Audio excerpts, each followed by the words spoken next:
Good evening. This is Donna with Sparrow Studio 7.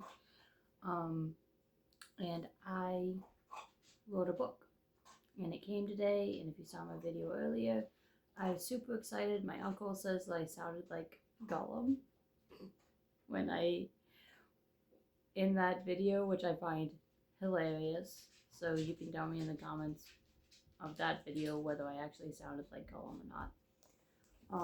But I wanted to show you guys the book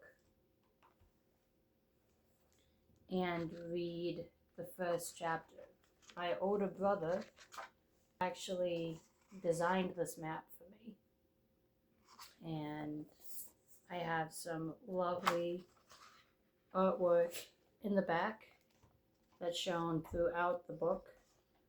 There was some hinks with getting the formatting and the writing and the illustrations correctly, so that's why some of the text with the lines may look a bit odd. But other than that, it's absolutely perfect. And I wanted to read you guys the first chapter. It is available on Amazon, and over the next 3 weeks I'm going to be reading the first 4 chapters. So I'm hoping that you guys stick around to listen. Okay, here we go. White and Gold by Donna Lewis. Oh, and I did want to read the dedication as well. To my dear Aunt Helen and all who helped me find my voice, thank you. We remember you always. God bless you and your family.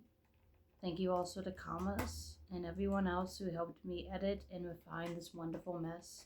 You are loved. Be blessed.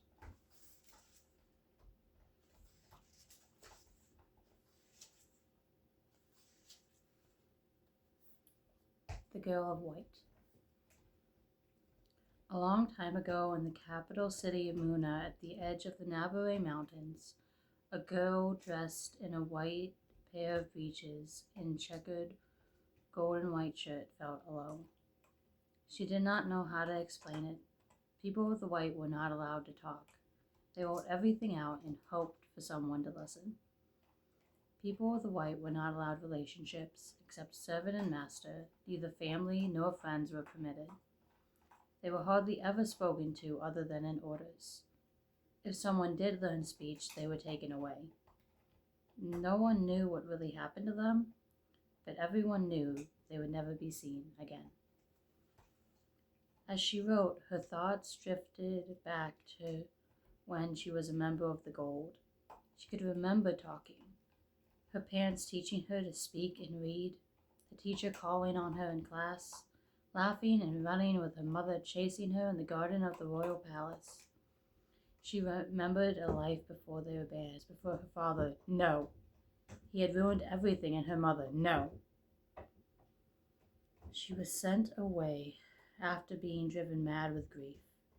Shaking her head, she forced herself to think of them as other entities of the white. They were not her family.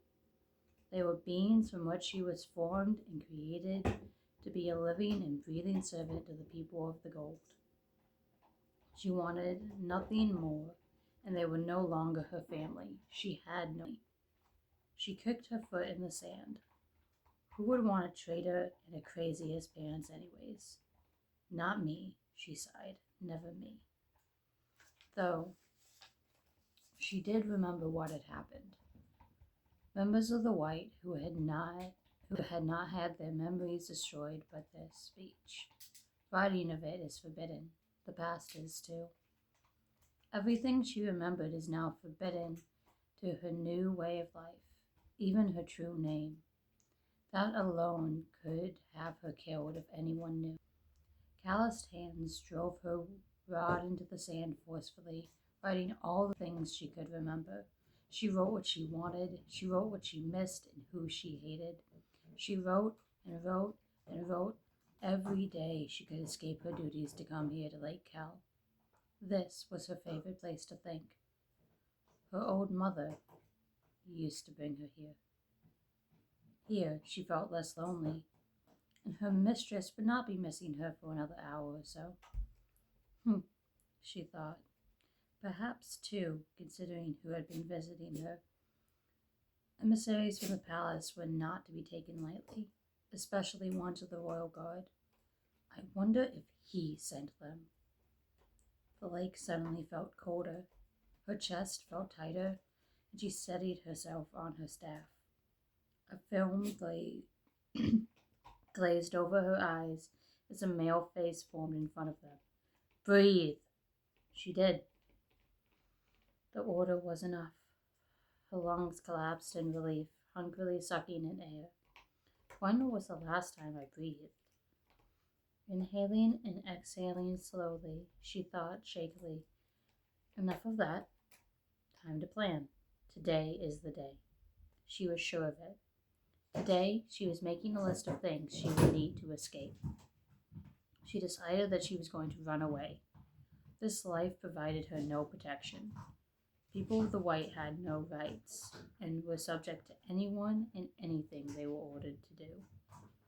A shiver trickled down her spine as she thought of others who had suffered everything at the hands of the gold.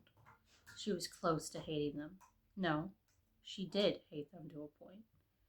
But it was the men she hated most. Some of the women of the gold could be cruel, but never vile. The men were vile. Breathing slowly to steady herself, she thought, he is vile. With that, she wrote clearly in the sand, escape. For once, she felt no fear to write it. Yes, today is the day.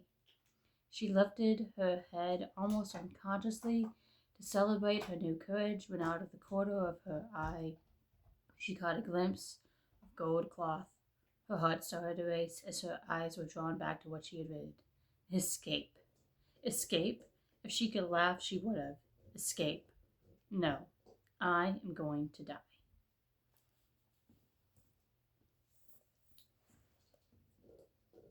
So that is the first chapter. I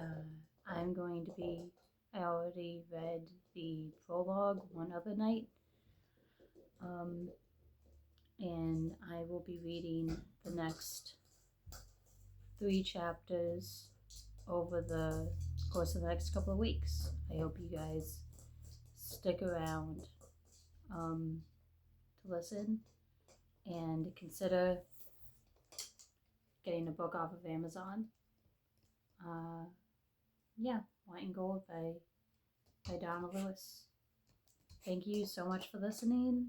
God bless. And this isn't exactly a spicy take today, but I guess the spicy take of the week is that we can take a moment to just express joy and pride in the talents that God gives us.